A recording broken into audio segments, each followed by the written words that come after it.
আসসালামু আলাইকুম। পৃথিবীর আয়না ইউটিউব চ্যানেলে আপনাদের স্বাগতম। আমরা হযরত আলী রাদিয়াল্লাহু তাআলা আনহু এর জীবনে ঘটে যাওয়া কিছু সত্য ঘটনা বর্ণনা করছিলাম। আজকে এর অষ্টম পর্ব। এক দাসী দ্রুত ছুটে গিয়ে রাসূল সাল্লাল্লাহু আলাইহি ওয়াসাল্লাম এর চাচাতো ভাই আলী রাদিয়াল্লাহু তাআলা আনহু এর ঘরে প্রবেশ করলো। সে এসে হাঁপাতে হাঁপাতে বলল, তুমি কি জানতে পেরেছো ফাতেমা রাদিয়াল্লাহু আনহা এর বিয়ের ব্যাপারে রাসূল সাল্লাল্লাহু আলাইহি ওয়াসাল্লাম আলাপ আলোচনা করছেন? আলী রাদিয়াল্লাহু তাআলা আনহু হতাশার সাথে বললেন, না, আমি জানতে পারিনি। সে বলল, তাহলে তোমার বাধা কিসের তার কাছে যেতে? হতে পারে তিনি তাকে তোমার সাথে বিয়ে দিবেন। আলী রাদিয়াল্লাহু তাআলা আনহু বললেন, আমার কাছে এমন কিছু নেই যা দ্বারা আমি তাকে বিয়ে করব। সে বলল, যদি তুমি রাসূল সাল্লাল্লাহু আলাইহি সাল্লামের কাছে গিয়ে বিয়ের ব্যাপারে প্রস্তাব দিতে।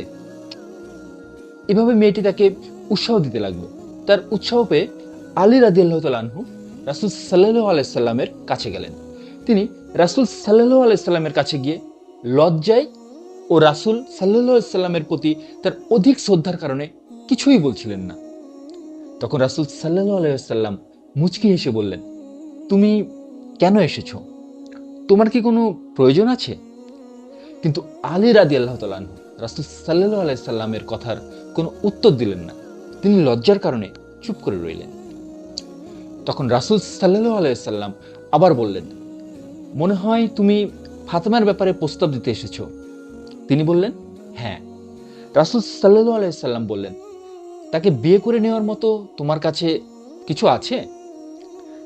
আলী রাদিয়াল্লাহু তাআলা আনহু বললেন, না হে আল্লাহর রাসূল। রাসূল সাল্লাল্লাহু আলাইহি সাল্লাম বললেন, তুমি সে বর্মটি কি করেছো যা দ্বারা আমি তোমাকে সজ্জিত করেছি? তখন তিনি বললেন, সেটি আমার কাছে, যার হাতে আমার জান তার শপথ, সেটি তো ভাঙাচোরা, সেটির মূল্য মাত্র 400 দিরহাম। রাসূল সাল্লাল্লাহু আলাইহি সাল্লাম হাস্যোজ্জ্বল চেহারায় বললেন, আমি ফাতেমাকে তোমার কাছে বিয়ে দিলাম, তুমি সে বর্মটি আমার কাছে পাঠিয়ে দিও। আলহামদুলিল্লাহ, এখানে আমরা ফাতিমা রাদিয়াল্লাহু আনহা এর সাথে আলী রাদিয়াল্লাহু তাআলা আনহু এর বিয়ের যে ঘটনা সেটি সম্পর্কে জানতে পারলাম যে আলী রাদিয়াল্লাহু তাআলা আনহু তার কাছে আসলে বিয়ে করার মতো তেমন কিছু ছিল না। এই জন্য উনি আসলে বিয়ের প্রস্তাব দিতে সংকোচ বোধ করছিলেন। কিন্তু তারপরও দাসী যখন তাকে উৎসাহ দেয় বিয়ে করার ব্যাপারে, তখন আলী রাদিয়াল্লাহু তাআলা আনহু নবীজিকে গিয়ে এই বিয়ের কথা বলেন এবং পরবর্তীতে ফাতিমা রাদিয়াল্লাহু তাআলা আনহু এর সাথে পরবর্তীতে ফাতেমা রাদিয়াল্লাহু আনহা এর সাথে আলী রাদিয়াল্লাহু তাআলা আনহু এর বিয়ে অনুষ্ঠিত হয়।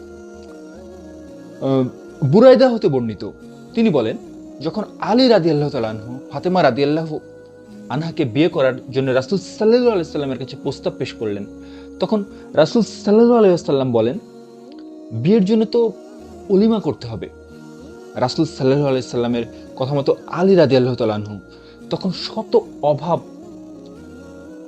অনটনে থাকা সত্ত্বেও একটি করে খেজুর, এক টুকরো রুটি, এক টুকরো পনির আর একটুখানি ঝোলের দ্বারা অলিমার ব্যবস্থা করলেন। তার আয়োজিত এ অলিমার খাবার সে সময়ের বড় ধরনের আয়োজন ছিল। উপস্থিত সবাই খাবার শেষে তার জন্য প্রাণ ভরে দোয়া করলেন। রাসূল সাল্লাল্লাহু আলাইহি সাল্লাম ও তার জন্য দোয়া করলেন। তিনি বললেন, হে আল্লাহ, তুমি তাদের দুজনের মধ্যে বরকত দান করো এবং তাদের আগামী প্রজন্ম তথা সন্তান সন্ততির উপর বরকত দান করো। আলহামদুলিল্লাহ, আলী রাদিয়াল্লাহু তাআলা আনহু এর বিয়ের অলিমা সম্পর্কে আমরা এখানে জানলাম। তবে এখানে আমরা যে বিষয়টি দেখতে পেয়েছি যে বিয়ের অলিমাতে অংশগ্রহণকারী যে ব্যক্তিবর্গ ছিলেন তারা কিন্তু আলী রাদিয়াল্লাহু তাআলা আনহু এর জন্য দোয়া করেছেন।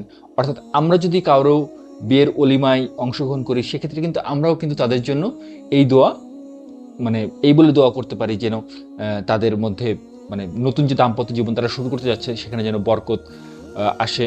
এরকম দোয়া কিন্তু আমরা তাদের জন্য করতে পারি, কারণ রাসূল সাল্লাল্লাহু আলাইহি সাল্লাম কিন্তু এভাবে দোয়া করেছেন তাদের জন্য। রাসূল সাল্লাল্লাহু আলাইহি সাল্লামের অসুস্থতার সময় একদিন সকালে ফাতেমা রাদিয়াল্লাহু আনহা তাকে দেখার জন্য আসলেন। তিনি আসার পরে যখনই তিনি রাসূল সাল্লাল্লাহু আলাইহি সাল্লামের কাছে যেতেন তখনই তিনি জিজ্ঞেস করতেন, আলী কি এসেছে? ফাতেমা রাদিয়াল্লাহু আনহা বললেন, না, সে এখনো আসেনি। এর কিছুক্ষণ পর আলী রাদিয়াল্লাহু তাআলা আনহু আসলে রাসূল সাল্লাল্লাহু আলাইহি সাল্লামের স্ত্রীগণ তার পাশ থেকে সরে গিয়ে দরজার কাছে বসলেন। উম্মে সালমা রাদিয়াল্লাহু আনহা বললেন, মহিলাদের মধ্যে আমি দরজার সবচেয়ে কাছে ছিলাম। রাসূল সাল্লাল্লাহু আলাইহি সাল্লাম তার কাছে রাসূল সাল্লাল্লাহু আলাইহি সাল্লাম তাকে কাছে নিয়ে, অর্থাৎ আলী রাদিয়াল্লাহু তাআলা আনহুকে কাছে নিয়ে গোপনে কিছু কথা বললেন। তারপর ওই দিনে আল্লাহ তাআলা তার নবীকে নিয়ে গেলেন। আর এ কারণে আলী রাদিয়াল্লাহু তাআলা আনহুই সৌহার্দ্যতার দিক থেকে রাসূল সাল্লাল্লাহু আলাইহি সাল্লামের অধিক নিকটবর্তী ছিলেন। অর্থাৎ আলী রাদিয়াল্লাহু তাআলা আনহু রাসূল সাল্লাল্লাহু আলাইহি সাল্লামের কতটা নিকটবর্তী ছিলেন সেটি বোঝানোর জন্য এই ঘটনাটি বর্ণনা করা হয়েছে যে ফাতেমা রাদিয়াল্লাহু আনহা নবীর অসুস্থতার সময় যখন নবীজিকে সাথে দেখা করতে যেতেন, যখনই দেখা করতে যেতেন তখনই নবী সাল্লাল্লাহু আলাইহি সাল্লাম তাই কিন্তু আলী রাদিয়াল্লাহু তাআলা আনহুর কথা জিজ্ঞাসা করতেন। এবং আলী রাদিয়াল্লাহু তাআলা আনহু যখন নবী সাল্লাল্লাহু আলাইহি সাল্লামের সঙ্গে দেখা করতে গিয়েছিলেন, যে নবী যখন মানে বিছানায় শায়িত অবস্থায় ছিলেন, মানে তার যেদিন মৃত্যু হয় সেই দিনের ঘটনাটা বর্ণনা করা হচ্ছে, তখন কিন্তু নবী করিম সাল্লাল্লাহু আলাইহি সাল্লাম আলী রাদিয়াল্লাহু তাআলা আনহুকে গোপনে কিছু কথা বলেছিলেন, এমনটাই আমরা জানতে পেরেছি এই ঘটনার মাধ্যমে। আলী বিন আবু তালিব রাদিয়াল্লাহু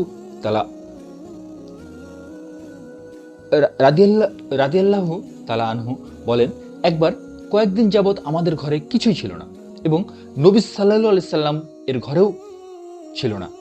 এরই মধ্যে একদিন আমি রাস্তায় হাঁটছিলাম, হঠাৎ দেখি রাস্তায় এক দিনার পড়ে আছে। আমি চিন্তা করতে লাগলাম যে এটা নিব নাকি নিব না। অনেক চিন্তা ভাবনা করে দিনারটা নিলাম। তারপর দিনারটা দিয়ে আটা বিক্রেতার কাছ থেকে আটা ক্রয় করে আনলাম। সেগুলো ফাতেমাকে দিয়ে বললাম, এগুলো সেকে রুটি বানাও। ফাতেমা সেগুলো দিয়ে রুটি বানালো। আমি সেগুলো নিয়ে নবী সাল্লাল্লাহু আলাইহি সাল্লামের কাছে গেলাম এবং ঘটে যাওয়া ঘটনাটি খুলে বললাম। তখন নবী সাল্লাল্লাহু আলাইহি সাল্লাম বললেন, এগুলো খাও, এগুলো এমন রিজিক যা মহান আল্লাহ তোমাদের দিয়েছেন।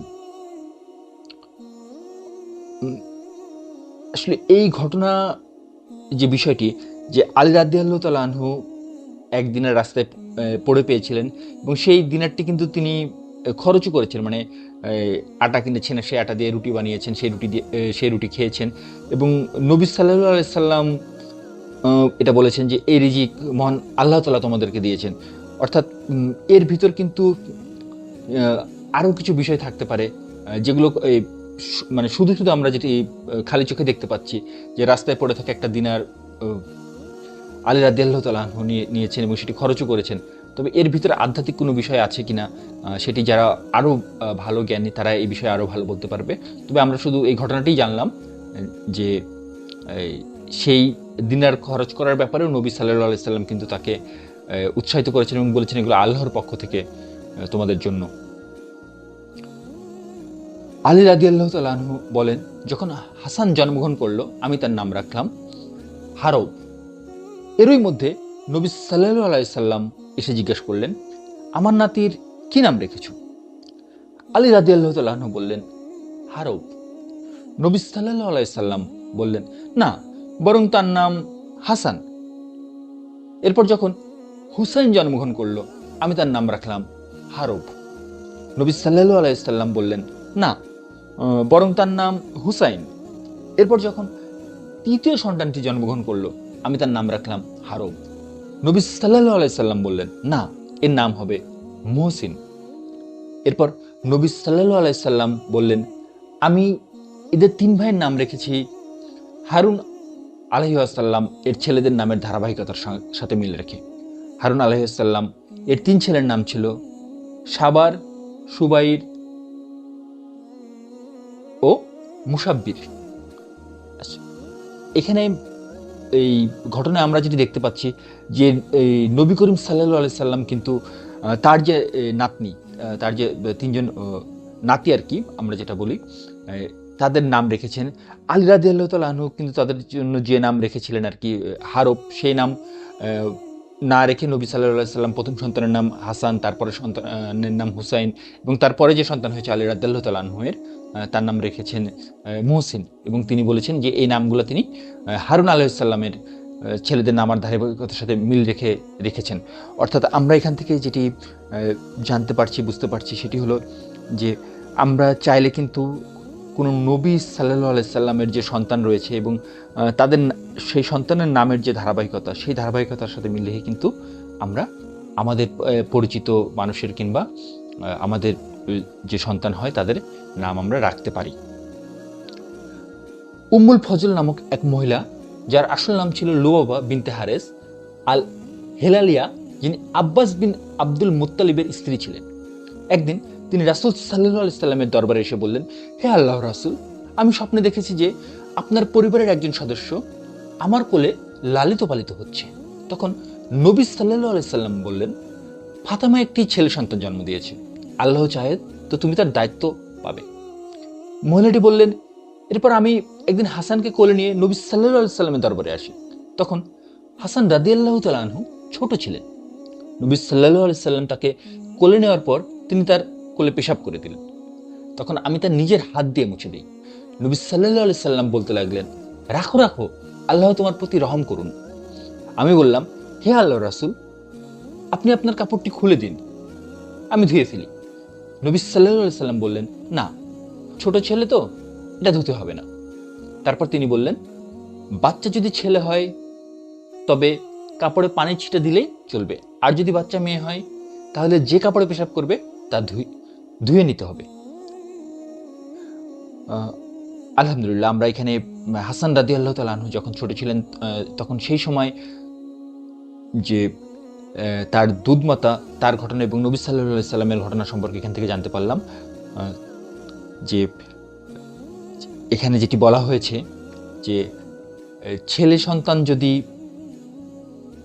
ছেলে সন্তান হয় এবং সে যদি কাপড়ে প্রস্রাব করে, সেক্ষেত্রে পানির ছিটা দিলেই হয়ে যাবে আর কি। আর যদি মেয়ে সন্তান হয় তাহলে সেক্ষেত্রে সেটি কিন্তু ধুয়ে নিতে হবে সেই কাপড়টি। এখানে আমরা এই ঘটনার মাধ্যমে আমরা এটি দেখতে পাচ্ছি।